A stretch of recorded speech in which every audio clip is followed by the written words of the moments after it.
look, and we're really looking forward to seeing what that next chapter holds for the whale. I was living in Edinburgh when me and Ross started chatting about the theatre, and it had already been open for about a year at that stage. After some initial flirting on both our parts, he eventually popped the question and asked if I'd be interested in coming back home to Wicklow to run the theatre.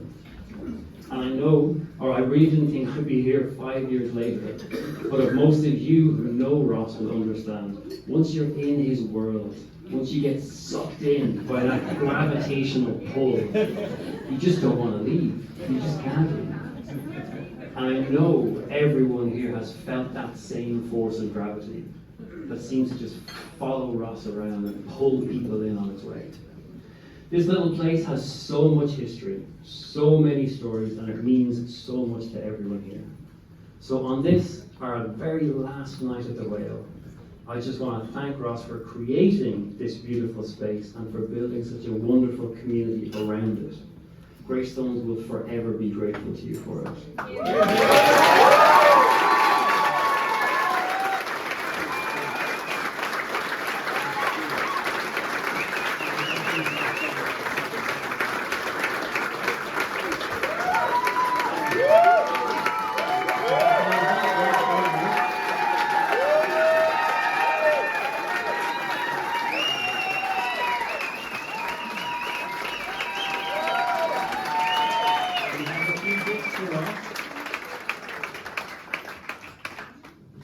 So we have a wonderful bespoke painting painted by Mary Kate Hardy, who's sitting over there in the corner.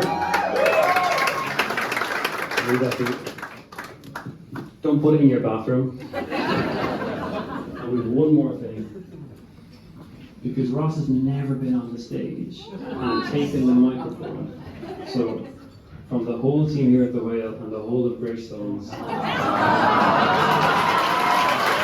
very little microphone.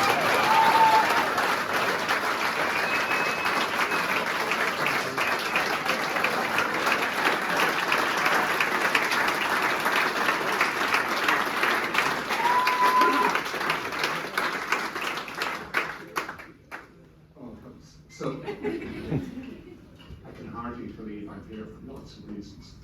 I suspect I'm the only theatre owner in the world who's never been on stage. It's true, how did I get away for 10 whole years? I thought I might have passed on before this. I might even pass on June.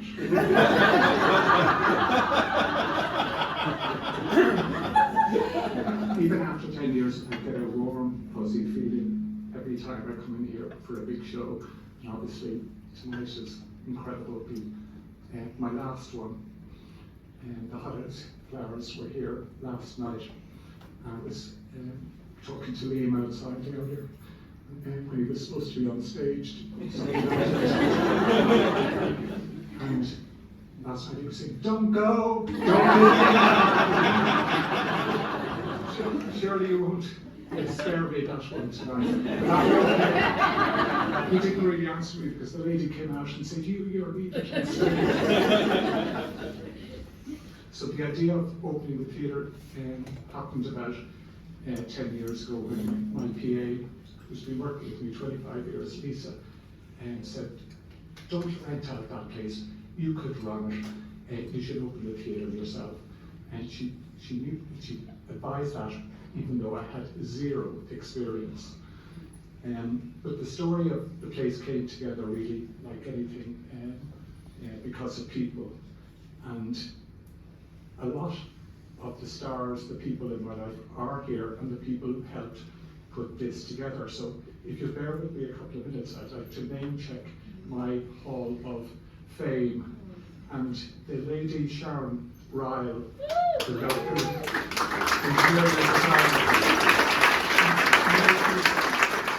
made this place, I think you'd agree, dazzling. It's so exciting to see the plants and still to see it in that beautiful condition, and it's timeless elegance. David Breen was my brilliant builder.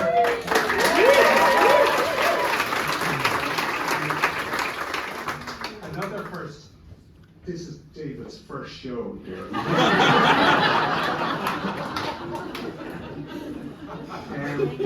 The ever bubbly Nikki Barry quit her.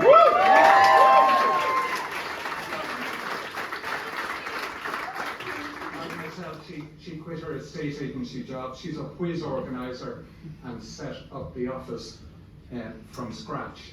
And Nikki and I, we ran a few shows here for a couple of years, and then we decided, how could we make it better?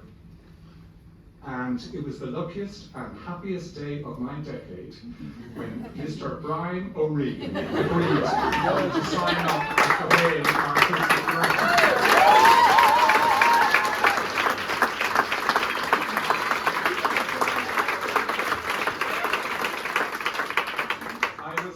Happy to chase over to Edinburgh on airplanes to persuade him leave the biggest arts festival in the world to come to Greystones.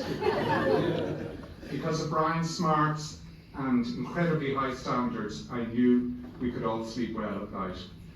He has the best black book of contacts of anyone in the arts, and he's elevated the programming of this theatre to levels I could only ever have dreamed of.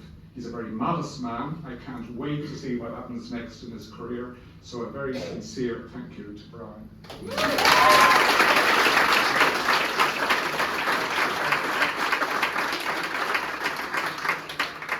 Rarely a day passes when I don't get compliments about the amazing hospitality team here, led by our supremo Greystones born and bred Pete O'Neill.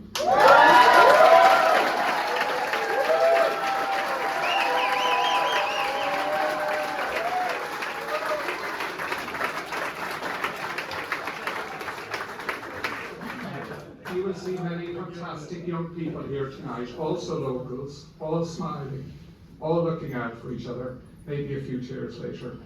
But in many ways, they're the real inspiration for me in having a theatre here. They care and it shows. Only for our fantastic tech, Mr. Paul Keenan.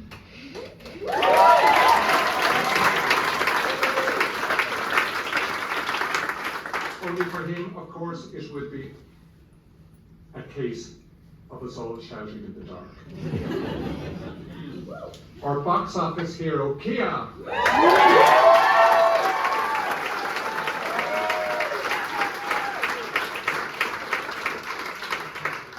Kia has been here since the very first day. She loves the theatre so much, she has even had it tattooed on her. We all think the world of Kia.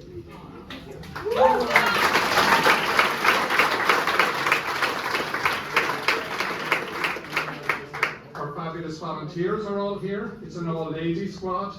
Dorothy, Mercedes, Amy, and Debbie. Thank you so much.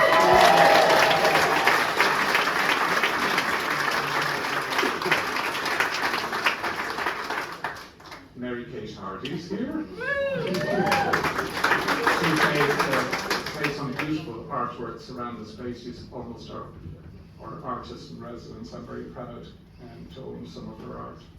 Greenfinger's Charlie Byrne is here. He does all the landscape.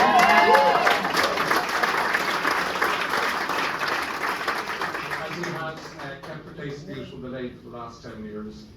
What lovely neighbours. We've lovely neighbours here too, supportive and civic-minded people, allowing us to erect our big billboards every week on the prime site on the main street. Those billboards have helped us sell thousands of tickets and we're much appreciated. And we've marvellous media people here, so Paul. Paul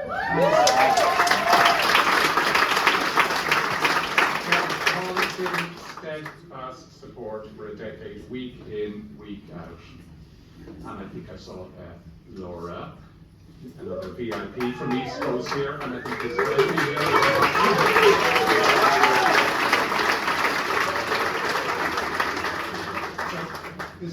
I also want to sincerely thank our panel of experts who advised me on the open call process. Maybe not everyone knows about it, but it was chaired, of course, by Brian, and he was assisted by Dermot Dwyer, Jamie Hines, Dara McMahon, and everyone's favourite PR man, gentleman, Derek Hart. These are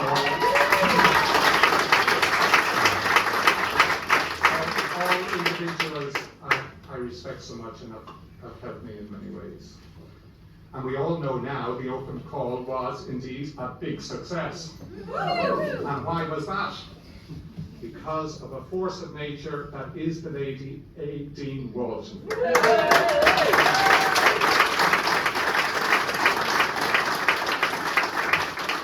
Unofficially, she has had the key of this theatre for many years. It's true. But she's now inspired a strong community force as big as a football team, which are now poised to take over operations. It will be a charity with all the right people in all the right seats. I'm delighted that Alba from the hotspot, a lady who's so well known, respected, popular, is part of this new company.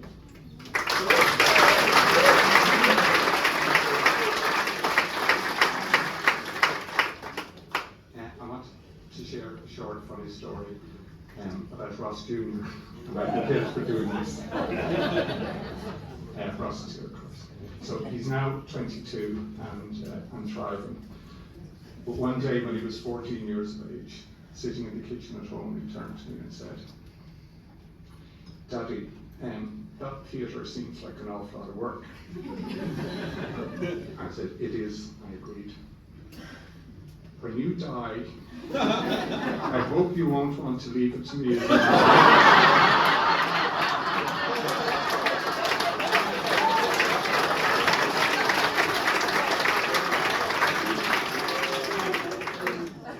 Because I certainly don't want it. So Ross, your wish is granted. And for me it's a fairy tale ending, really. Before I sign off, the last big important speech I had to make in my life was actually 40 years ago, but it was on this day exactly, and I remember it because it was at a wedding, and I was called up by surprise, and it's for old friends, Simon and Caroline Coyle, 40 years married today.